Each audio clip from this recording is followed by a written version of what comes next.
अंतर मन में ज्योति जगा लो, होगा दूर अंधेरा।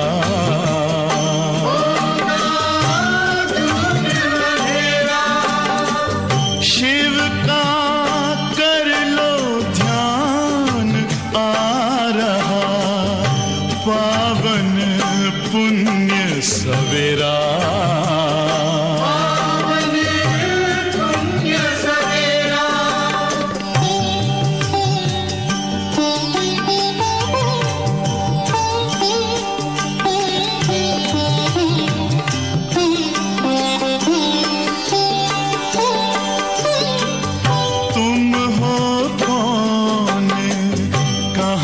से आए अपने आप को जानो, राजयोग के द्वारा अपना परम पिता पहचानो। इसी राजपथ पर चलकर पालो अपना बसेरा।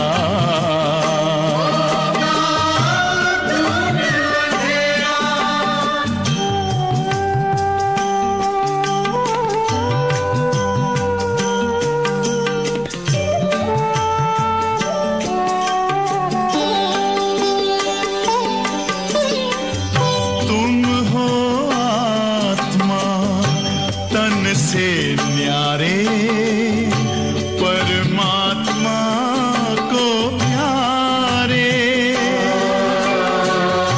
दिव्य गुणों को धारण करके योगी बनो दुलारे। ज्योति बिंदु ही तोड़ेगा ये माया का घेरा।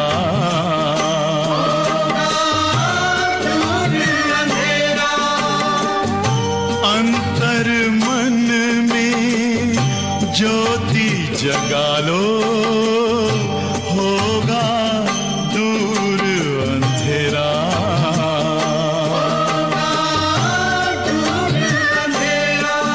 ओम शांति, ओम शांति, ओम शांति।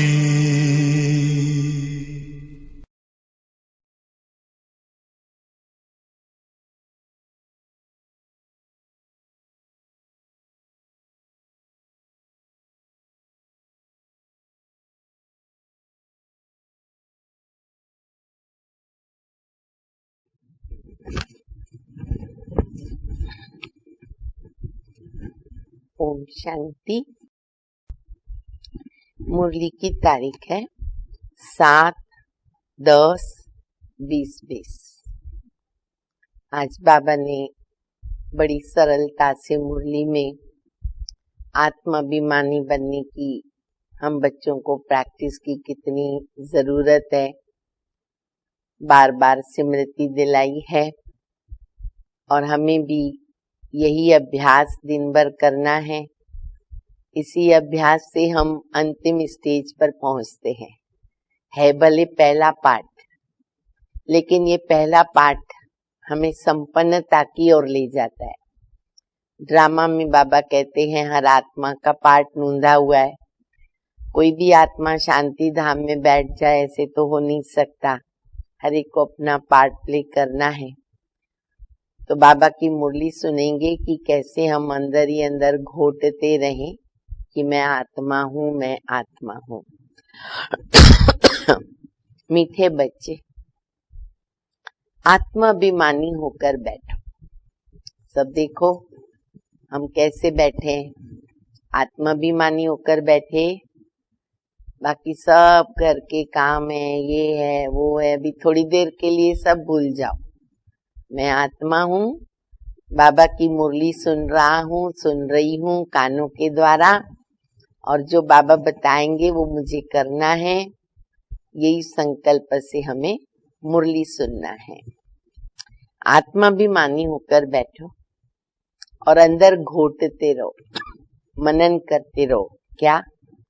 मैं आत्मा हूँ, मैं आत्मा हूँ। देही अभिमानी बन है। कितनी सरल बात, लेकिन कठिन हो जाती है, क्योंकि आदत इतनी पक्की है देह अभिमान में आने की। देह अभिमान में आने के लिए 1 सेकंड भी नहीं लगता, लेकिन आत्माभिमानी बनने के लिए कितना टाइम लगता है। लेकिन अभी उल्टा होना चाहिए समय के प्रमाण। अभी क्या होना चाहिए? आत्माभिमानी बनने में 1 सेकंड और देह भान में आने के लिए समय लगना चाहिए। दिल ही न करे आने का। फर्ज अदाई निभाने के लिए कछुए की तरह हम अपने इसे देह में अवतरित होकर अपने कर्म करें। तो बाबा कहते देही अभिमानी बनो। अब ये प्रैक्टिस के लिए बाबा लगभग रोज मुरली में कहते हैं, बच्चे सच्चा चार्ट रखो, क्योंकि हमारी प्रगति कैसे होगी और ये हमारी आत्मिक स्थिति की परसेंटेज बढ़ती जाए, उसके लिए कब हमें पता चलेगा, कैसे पता चलेगा? तो उसके लिए बाबा कहते चार्ट, और सच्चा चार्ट रखो तो समझदार बनते जाएंगे, बहुत ही फायदा होगा।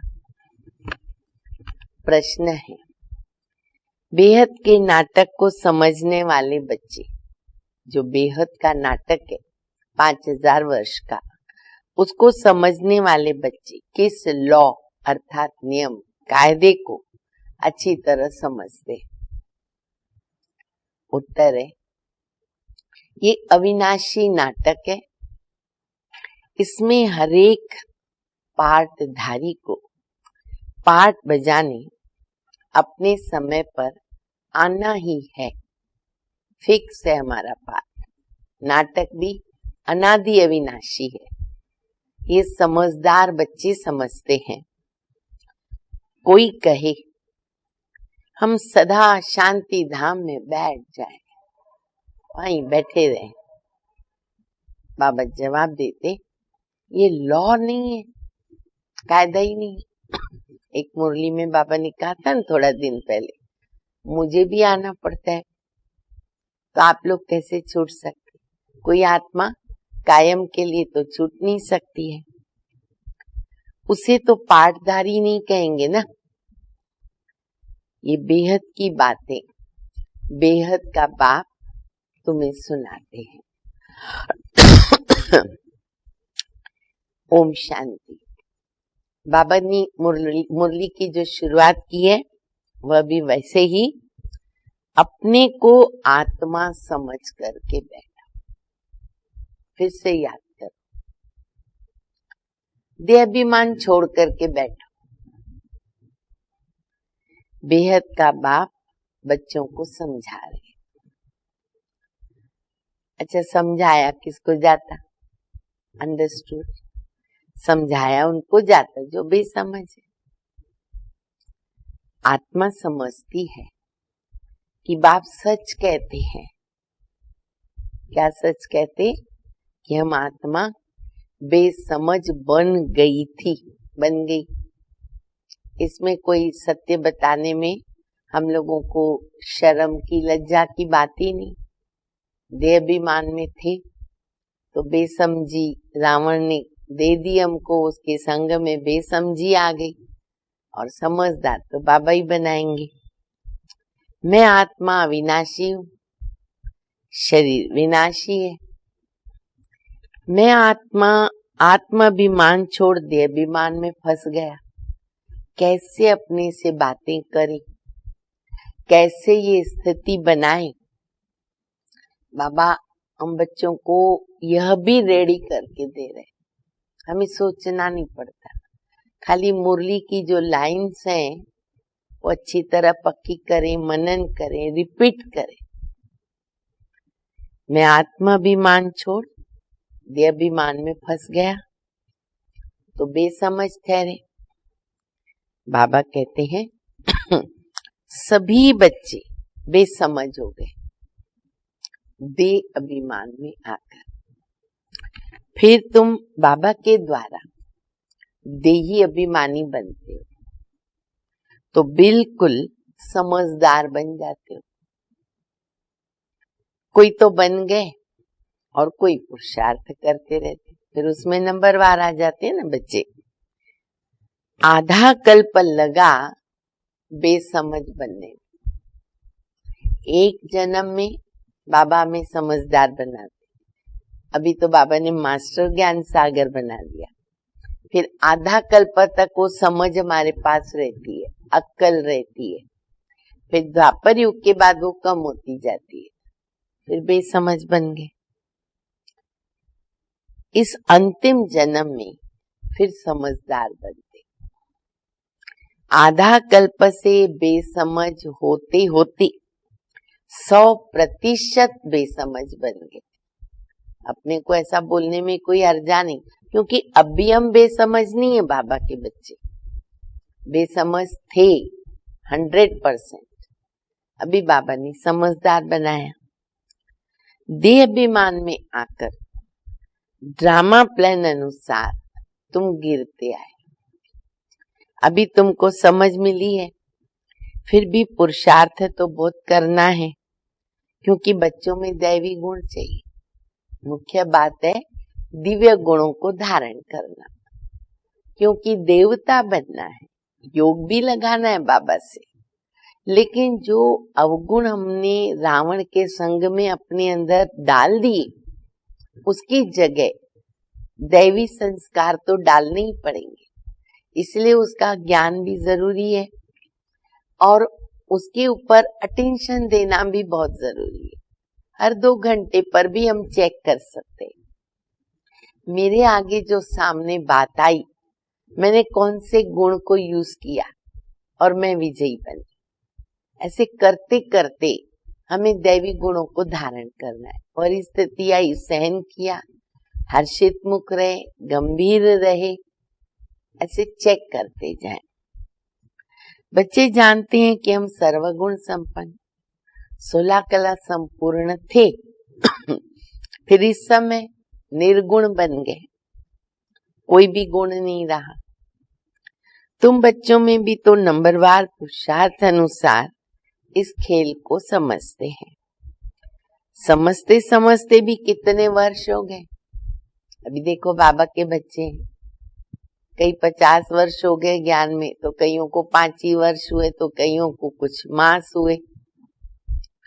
फिर भी जो नए हैं वह अच्छे समझदार बनते जाते हैं, औरों को भी बनाने का पुरुषार्थ करते हैं।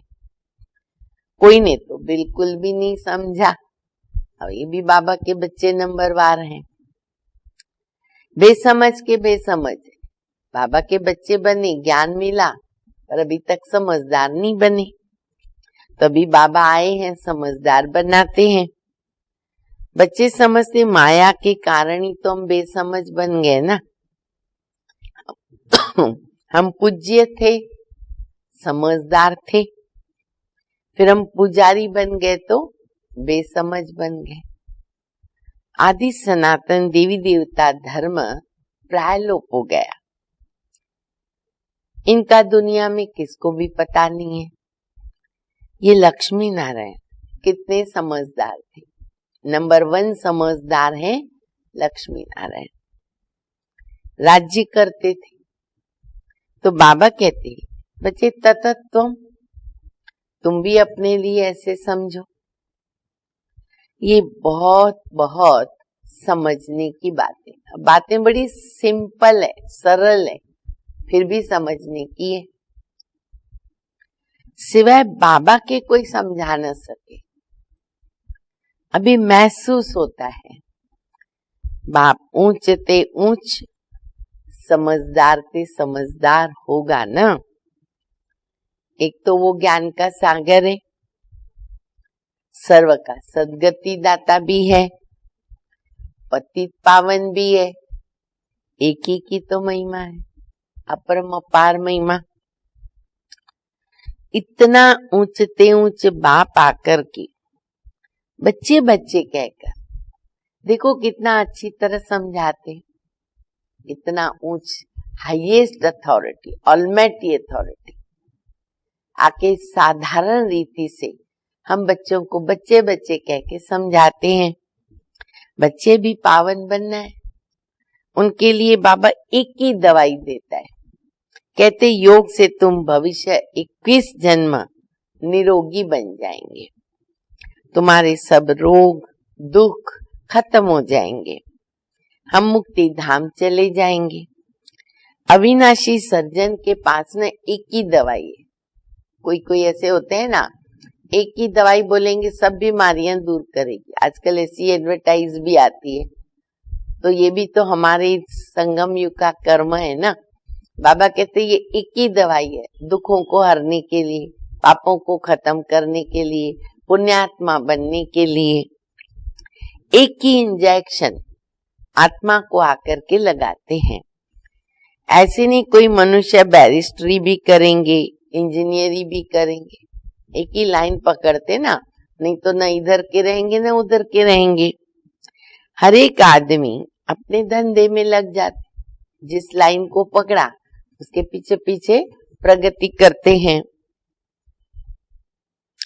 बाबा कहते हैं, बाबा को कहते कि आकर पतित से पावन बनाओ, क्योंकि पतित पन्ने में दुख है।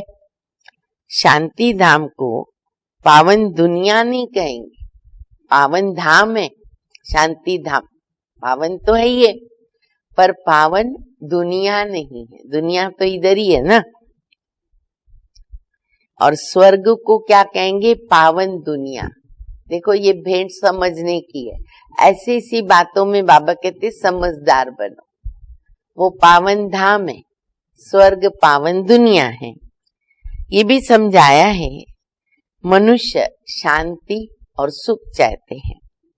सच्ची सच्ची शांति तो वहां है जहाँ शरीर ही नहीं, प्योर शांति प्रॉपरली, वो तो केवल शांति धाम में है। उनका नाम ही शांति धाम है। बहुत कहते हैं ना कि शांति धाम में ही हम रह जाए, परंतु ये तो लॉ नहीं है, वो तो पाठधारी हुआ ही नहीं। बच्चे नाटक को भी समझ गए हैं, जब एक्टर्स का पार्ट होगा तो बाहर स्टेज पर तो पार्ट बजाने आना पड़ेगा। ये बेहद की बातें बेहद का बाबा समझाते हैं। ज्ञान सागर भी उनको ही कहा जाएगा। सर्व का सद्गति दाता है, पतित पावन है। सर्व को पावन बनाने वाले तत्व नहीं हो सकते हैं। पानी आदि तो सब तत्व हैं, भला वो कैसे सद्गति देंगे? पावन पानी कैसे बनाएगा? आत्मा को टच भी नहीं कर सकता। पर वो लोग समझते ना आत्मा निर्लेप है, तो शरीर को धुलेंगे, पाप धुल जाएंगे। बाबा कहते वो तो टच भी नहीं करता है, तो आत्मा पापात्मा है, वो पुण्यात्मा कैसे बनेगी? आत्मा पार्ट बजाती है, हठियों का भी पार्ट तो आत्मा बजाती है ना। तो ये बातें भी जो समझदार होंगे वो समझ सकते। यही बात बाबा बार बार समझा रहे। बाबा जो समझा रहे, जितना हम समझेंगे उतने हम बच्चे समझदार। बाप ने कितना समझाया है। कोई ऐसी युक्ति रचो जो मनुष्य समझे कि कैसे पूज्य फिर पुजारी बनते हैं। पूज्य है नई दुनिया में और पुजारी है पुरानी दुनिया में। पावन को पूज्य और पतित को पुजारी कहा जाता। यहाँ तो सब पतित हैं, क्योंकि विकार से पैदा होते हैं, और वहां तो सब श्रेष्ठ है। गाते न संपूर्ण श्रेष्ठाचारी। अभी तुम बच्चों को ऐसा बनना है देवता समान, तो मेहनत है। ये बात की तो मेहनत है। उसमें भी कौन सी मुख्य बात है? बाबा को याद करना, क्योंकि विघ्न उसमें आते, संघर्ष होता है, युद्ध होती है। तो बाबा कहते मुख्य है याद। सभी कहते ना याद में रहना बड़ा मुश्किल है। भाई अभी मुश्किल लगता है क्या बाबा को याद करना? अब तो सहज हो गया ना, आप ही बाबा की याद आती है, स्नेह हो जाता है ना। जैसे देखो बाबा ने लास्ट संडे की मुरली में बताया, सदा स्नेही स्नेही और समय पर स्नेह निभाने वाले। तो जो सदा स्नेही होते हैं ना, बाबा कहते हैं उनको इजी होता है चलना, उनको बाबा की याद ऑटोमेटिकली आती है, क्योंकि अभी बहुत गहरा संबंध जुट गया है। तो बच्चे कहते बाबा याद करना मुश्किल है, हम जितना चाहते हैं उतना याद में नहीं रह सकते हैं। कोई सच्चाई से अगर चार्ट लिखे तो उसको बहुत फायदा हो सकता। तो बाबा युक्ति बताते कि कैसे तुम्हारी प्रगति हो। तो बच्चे चार्ट लिखोगे ना तो अच्छी तरह उन्नति होगी। बाप बच्चों को ये ज्ञान देते कि मन में ना भव, तुम अर्थ सहित कहते हो। तुम्हें बाप हर बात यथार्थ रीति समझाते हैं। बाप से बच्चे कई प्रकार के प्रश्न पूछते हैं। बाप करके दिल लेने के लिए कुछ कह देते हैं, परंतु बाबा कहते बच्चे मेरा काम ये नहीं है, मेरा काम है पतितों को पावन बनाना। अब कोई बाबा को बच्चे धंधे के लिए पूछेंगे, कोई और बात के लिए पूछेंगे, तो बाबा कहते हैं ठीक है, बच्चों के साथ प्यार है, कुछ ना कुछ बाबा कह देते, रिस्पॉन्ड देते, लेकिन मुख्य बात मैं आया हूं पतित से पावन बनाने, मैं तो वही ज्ञान दूंगा। मुझे बुलाते ही तो इसीलिए हो ना। तुम जानते हो कि हम आत्मा शरीर सहित पावन थी सतयुग में, अभी वही आत्मा शरीर सहित पतित बनी है कलयुग में। 84 जन्मों का हिसाब है। तुम जानते हो अभी ये दुनिया कांटों का जंगल बन गई है। ये लक्ष्मी नारायण तो फूल है ना, उन्हों के आगे कांटे जाकर कहते, जो कांटे बने हुए हैं वो कहते हैं भाई आप सर्वगुण संपन्न हो, सुलह कला संपूर्ण हो, और खुद के लिए कहते हम पापी हैं, कपटी हैं, विकारी हैं। सबसे बड़ा कांटा कौन सा है? काम विकार का। बाबा कहते इसके ऊपर जीत पहनकर जगत जीत बनो। मनुष्य कहते भगवान को कोई ना कोई रूप में तो आना ही है। भागीरथ पर विराजमान होकर के आते, भगवान को आना ही है पुरानी दुनिया को नया बनाने। नई दुनिया को सतो प्रधान और पुरानी को तमो प्रधान कहा जाता। जबकि अभी पुरानी दुनिया है तो बाबा को आना पड़ेगा नया बनाने। बाप को रचयिता भी कहा जाता। तुम बच्चों को कितना सहज करके समझाते हैं, कितनी खुशी होनी चाहिए। बाकी किसका अगर कर्म भोग का हिसाब किताब है, कुछ भी है, तो वो तो भोगना पड़ेगा ना। सुना सभी ने बाबा को दोष देते या बाबा को शिकायत करते, बाबा क्या करें, हमको मदद नहीं मिलती है, हमारे कितने कर्म भोग है, बीमारियां हैं। बाबा कहते मैं रास्ता तो बताता हूँ पावन बनने का, विकर्म विनाश करने का, लेकिन बच्चे थोड़ा बहुत जो कर्म भोग है 63 जन्मों का हिसाब किताब, कुछ तो भोगना ही पड़ेगा। अभी इसमें बाबा आशीर्वाद तो नहीं कर सकते ना, क्योंकि हर एक के अपने अपने हिसाब किताब है। अगर आशीर्वाद करना पड़े तो सबके ऊपर करना पड़े। हमको तुम बुलाते हो काय के लिए कि बाबा आकर के वर्षा दो। बाबा से क्या वर्षा पाना चाहते हो बच्चे? तो वो है मुक्ति और जीवन मुक्ति का। मुक्ति जीवन मुक्ति का दाता एक ही ज्ञान का सागर बाबा है, इसलिए उनको ज्ञान दाता कहते हैं। भगवान ने ज्ञान दिया था, परंतु कब दिया, किसने, कैसे दिया, ये किसको भी पता नहीं। सारा मुंझारा इसी के अंदर, मूंझ गए हुए इसी के अंदर है। किसको ज्ञान दिया, किसको भी पता नहीं। अभी ये ब्रह्मा बैठे हैं, इनको मालूम पड़ा है कि हमसो नारायण था। बाबा कहते नहीं ये अपनी जन्मों को नहीं जानता, बाबा जानते। इसीलिए गीता के अंदर भी आता है कि कृष्ण अर्जुन को कहता है कि तुम अपने जन्मों को नहीं जानते हो, मैं तुम्हारे जन्मों को जानता हूं। तो बाबा कहते, बाबा ने इनको बताया कि देखो अभी इनको पता चला कि हम नारायण था, फिर हमने 84 जन्म भोगे। ये है नंबर 1 में। बाबा बताते मेरी तो आंख ही खुल गई। शिव बाबा ने बताया आंख ही खुल गई, तो तुम भी कहेंगे ना हमारी आंखें खुल गई। ज्ञान का जो तीसरा नेत्र हमारा बंद था बाबा ने खोल दिया, तो हम ये कहेंगे कि हमारी आंख खुल गई। तीसरा नेत्र खुलता है ना, तुम कहेंगे हमको बाप का सृष्टि चक्र का पूरा ही ज्ञान मिल गया, मैं जो हूं जैसा हूं, बस अभी मेरी आंख खुल गई। है ना सभी को ये अनुभव? अभी भी आंखें खोल के सब मुरली सुन रहे हो ना, बराबर से नोट भी कर रहे, और ये नेत्र भी खुल गया। कितना वंडर है। हम आत्मा फर्स्ट है और फिर हम अपने को देह समझ के बैठ गए।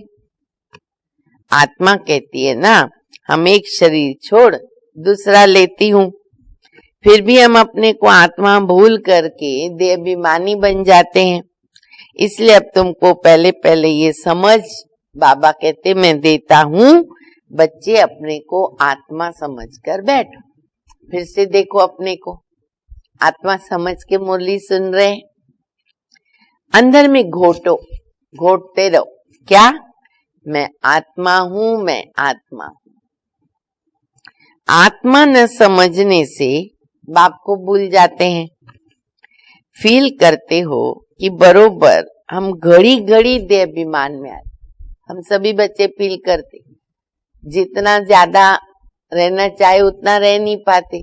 बाबा कहते हैं, समझते भी हैं, फिर भी बाबा कहते बच्चों को फील होता है बच्चे बाबा हम भूल जाते हैं, मेहनत करनी पड़ती है।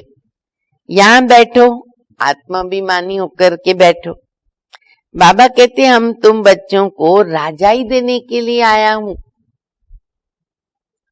आधा कल्प तुमने हमको याद किया। कोई भी बात सामने आती है तो कहते ना हाय राम, हाय राम, हे भगवान, हे ईश्वर। परंतु ईश्वर राम कौन है किसको भी पता नहीं, मुंह से तो निकल जाता है, आत्मा को फील होता है। तो तुमको सिद्ध करना है कि ज्ञान का सागर, पतित पावन, सर्व का सद्गति दाता, त्रिमूर्ति परम पिता परमात्मा शिव है। ब्रह्मा विष्णु शंकर तीनों का जन्म इकट्ठा है।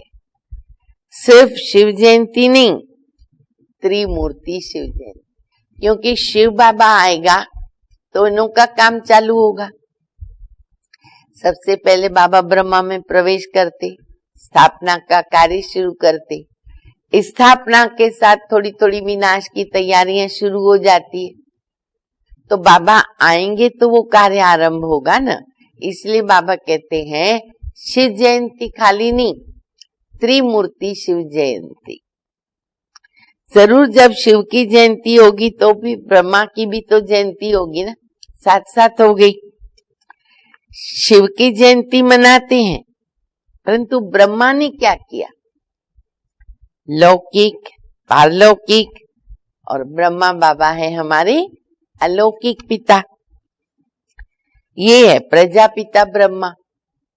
बाबा कहते हैं नई दुनिया के लिए नया ज्ञान ये तुमको अभी मिलता है, फिर प्रायलोप हो जाएगा। जिसको बाप रचता और रचना का ज्ञान नहीं है ना बाबा का, वो है अज्ञानी। अज्ञान नींद में सोए पड़े। ज्ञान से है दिन और भक्ति से है रात। शिव रात्रि का अर्थ भी नहीं जानते, इसीलिए शिव जयंती ही एक ऐसी जयंती है जिसको कहते शिवरात्रि या महाशिवरात्रि। भले अन्य जयंतियां जिनकी मनाते हैं उन्होंने भले न रात को जन्म लिया हो 12 बजे 1 बजे, पर रात्रि शब्द यूज नहीं होगा। पर बाबा की शिव जयंती को कहते शिवरात्रि, महाशिवरात्रि, अर्थ नहीं जानते, इसलिए उनकी हॉलिडे उड़ा दिया। अब तुम जानते हो कि बाप आते हैं सबकी ज्योत जगाने। तुम ये बत्तियां आदि जगाएंगे तो समझेंगे ना इनका कोई बड़ा दिन है। लोग नहीं लाइटिंग वगैरह करते, दिवाली में तो कॉमन होती है, लेकिन बीच में अगर घर में कोई प्रसंग होता है तो क्या करते हैं, स्पेशल लाइटिंग करते हैं, डेकोरेशन करते हैं, तो लगता है भाई इनके यहाँ कोई तो भी प्रोग्राम है। अब तुम जगाते हो सबको अर्थ से, आत्मा की बत्ती भी जगाते हैं, वो लोग थोड़ी समझेंगे, तुम्हारे भाषण से भी पूरा समझ नहीं सकते हैं। अभी सारे विश्व पर रावण का राज्य है, यहाँ तो मनुष्य कितने दुखी हैं। रिद्धि सिद्धि वाले भी तो बहुत तंग करते हैं ना, अखबारों में भी पढ़ता है इनमें इविल सोल है, तो बहुत सब चलता है दुनिया में, बहुत दुख देते हैं। बाबा कहते बच्चे इन बातों से तुम्हारा कोई कनेक्शन नहीं। बाप तो सीधी बात बताते हैं, बच्चे मुझे याद करो, तुम पावन बन जाएंगे, तुम्हारे सब दुख दूर हो जाएंगे। सब दुखों की एक दवा क्या? बाबा को याद करना। बाबा कहते मुझे याद करो। अच्छा, मीठे मीठे सिकेल दे बच्चों प्रति माता पिता बाप दादा का याद प्यार और गुड मॉर्निंग। रूहानी बाप की रूहानी बच्चों को नमस्ते। हम रूहानी बच्चों की रूहानी बाप को, माता पिता बाप दादा को याद प्यार, गुड मॉर्निंग और नमस्ते। धारणा के लिए मुख्य सार है, पहला यथार्थ रीति बाप को याद करने, आत्माभिमानी बनने की मेहनत करनी है, सच्चाई से अपना चार्ट रखना है, क्योंकि इसमें बहुत बहुत फायदा है। सारी मुरली बाबा ने इसके ऊपर चलाई ना, आत्माभिमानी बनना। तो बाबा कहते बस यही मेहनत करो और चार्ट रखो। दूसरी बात है, सबसे बड़ा दुख देने वाला कांटा है काम विकार। इस पर योग बल से विजय प्राप्त करके पतित से पावन बनना है। बाकी और कोई बातों से बाबा कहते तुम्हारा कोई कनेक्शन नहीं। वरदान है, विघ्न प्रूफ चमकीली फरिश्ता ड्रेस। भाई कौन सी ड्रेस पहननी है हम बच्चों को? विघ्न प्रूफ चमकीली फरिश्ता ड्रेस धारण करने वाले सदा विघ्न विनाशक भव। गणपति को बोलते हैं ना विघ्न विनाशक। बाबा कहते ये तुम बच्चों का टाइटल है, हम बच्चे हैं सब विघ्न विनाशक। स्व के प्रति और सर्व के प्रति सदा विघ्न विनाशक बनने के लिए क्वेश्चन मार्क को विदाई दो। पक्का करो, सब नोट करो। अगर हमें विघ्न विनाशक बनना है तो क्या करना पड़ेगा? बाबा कहते हैं क्वेश्चन मार्क बंद करो। क्वेश्चन मार्क देखो टेढ़ा भी होता है और उसको निकालने को भी मेहनत पड़ती है, सबका अलग अलग स्टाइल होता है। और फुल स्टॉप बाबा कहते छोटा सा बच्चा को भी बोलो ऐसे बिंदी करो, वो बिंदी कर देगा।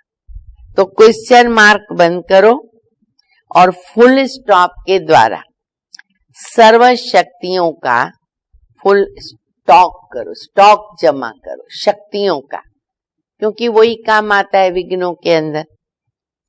सदा विघ्न प्रूफ चमकीली फरिश्ता ड्रेस पहन करके रखना। मिट्टी की ड्रेस नहीं पहनना, मिट्टी भारी भी होती है और फरिश्ते की ड्रेस एकदम हल्की होती है। साथ साथ सर्व गुणों के गहनों से सजे रहो। वो गहने देखो थोड़ा ज्यादा होता है ना, भारी लगता है, कब उतरेगा हम हल्के होंगे। लेकिन दैवी गुणों के जो गहने हैं ना बड़े लाइट हैं और अच्छे भी लगते हैं, तो वो पहन के रखो। बाबा कहते सदा अष्ट शक्ति शस्त्रधारी संपन्न मूर्ति बन के रहना और कमल पुष्प के आसन पर अपने श्रेष्ठ जीवन के पांव रखना। ठीक है? अच्छा, स्लोगन है, अभ्यास पर पूरा पूरा अटेंशन दो तो फर्स्ट डिवीजन में नंबर आ जाएगा। स्कूल में भी अभ्यास करेगा विद्यार्थी अगर अच्छी तरह तो नंबर लेगा। तो ये भी पढ़ाई है, तो अभ्यास करेंगे तो नंबर आएगा। अच्छा मम्मा की एक पॉइंट पढ़ेंगे, मातेश्वरी जी के अनमोल महावाक्य, ये ईश्वरीय नॉलेज सर्व मनुष्य आत्माओं के लिए, ये हेडिंग है।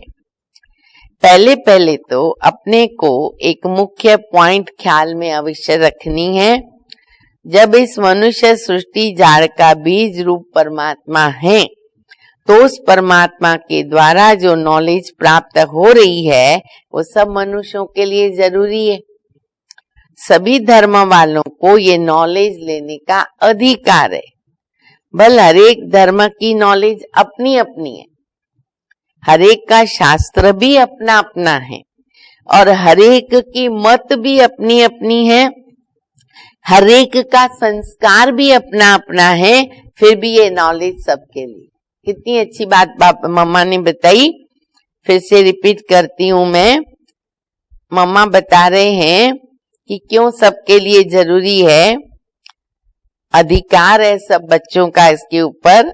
भले धर्म की नॉलेज अपनी अपनी है, शास्त्र अपना अपना है, मत अपनी अपनी है, संस्कार अपने अपने हैं, लेकिन ये नॉलेज सबके लिए है। भले वो उस ज्ञान को न भी उठा सके, हमारे घराने में न भी आवे, दैवी घराने में न भी आवे, परंतु सबका पिता होने के कारण उनसे योग लगाने से पवित्र तो अवश्य बनेंगे ना। बाबा भी यही कहते हैं ना, अन्य धर्म की आत्मा ज्यादा ज्ञान नहीं उठाएगी, पर इतना बोल दो कि तुम अपने को आत्मा समझ, परमात्मा शिव को याद करो, तुम्हारे विकर्म विनाश होंगे और तुम अपने ही धर्म में अच्छा जन्म ले सकेंगे। तो उतना तो हम मैसेज दे ही सकते हैं। इस पवित्रता के कारण अपने ही सेक्शन में पद अवश्य पाएंगे। अगर वो सचमुच पवित्र बनते हैं, बाबा को याद करते, ज्ञान दूसरा नहीं लेते हैं, तो अपने धर्म में भी अच्छा पद पा लेते हैं, क्योंकि योग को तो सभी मनुष्य मानते हैं, परमात्मा को याद करना ही तो सब मानते हैं। बहुत मनुष्य ऐसे कहते हैं हमें भी मुक्ति चाहिए, मगर सजाओं से छूट मुक्त होने की शक्ति भी तो इस योग के द्वारा ही मिल सकती है ना। कैसे मुक्ति मिलेगी? बाबा को याद करेंगे तो फिर मुक्ति मिल सकती है। अच्छा, दूसरी पॉइंट है अजपा जाप, अर्थात निरंतर ईश्वरीय याद। ये जो कहावत है श्वासों श्वास अजपा जाप जपते रहो, उसका यथार्थ अर्थ क्या है? जब हम कहते अजपा जाप तो उसका यथार्थ अर्थ है जाप के बिगैर श्वासों श्वास अपना बुद्धि योग परम पिता परमात्मा के साथ निरंतर लगाना, और ये ईश्वरीय याद श्वासों श्वास कायम चलती आती है। उस निरंतर ईश्वरीय याद को कहते हैं अजपा जाप, निरंतर चले। बाकी कोई मुख से जाप करना, राम राम कहना, अंदर में कोई मंत्र उच्चारण करना, ये तो निरंतर चल नहीं सकता। वो लोग समझते हम मुख से मंत्र उच्चारण नहीं करते, लेकिन दिल में उच्चारण करते हैं ना हम तो इसको ही कहेंगे अजपा जाप। परंतु ये तो एक सहज विचार की बात है। जहां अपना शब्द ही अजपा जाप है तो उसको जपने की जरूरत ही क्या है? आंतरिक बैठ कोई मूर्ति का ध्यान भी नहीं करना है, न कुछ सिमरण करना है, क्योंकि वो भी निरंतर खाते पीते तो रह नहीं सकेंगे। लेकिन हम जो ईश्वरीय याद करते ना, वो तो निरंतर कर सकते, इसलिए इसको कहेंगे सहज योग। जैसे समझो बच्चा है, अपने बाप को याद करता है, तो उसी समय बाप का फोटो सामने लाने की जरूरत पड़ती क्या? बच्चे को नहीं लानी पड़ती। लेकिन मनसा वाचा कर्मणा बाप के सारे ऑक्यूपेशन एक्टिविटी गुणों को याद करता है। बस यह याद भी आने से क्या हो जाता है? याद आ जाती है और बच्चे की भी वो एक्ट चलती है, तब ही संतोष फादर करेंगे। वैसे अपने को भी और सबकी याद दिल भीतर में मिटाकर उस एक की असली पारलौकिक परमात्मा की याद में रहना है, उसमें उठते बैठते खाते पीते निरंतर याद में चल सकते हैं। उस याद से कर्मातीत बनते हैं, तो उस नेचुरल याद को कहेंगे अजपा जाप। मम्मा ने बहुत अच्छा सिद्ध किया कि अजपा जाप माना क्या। अच्छा, ओम शांति।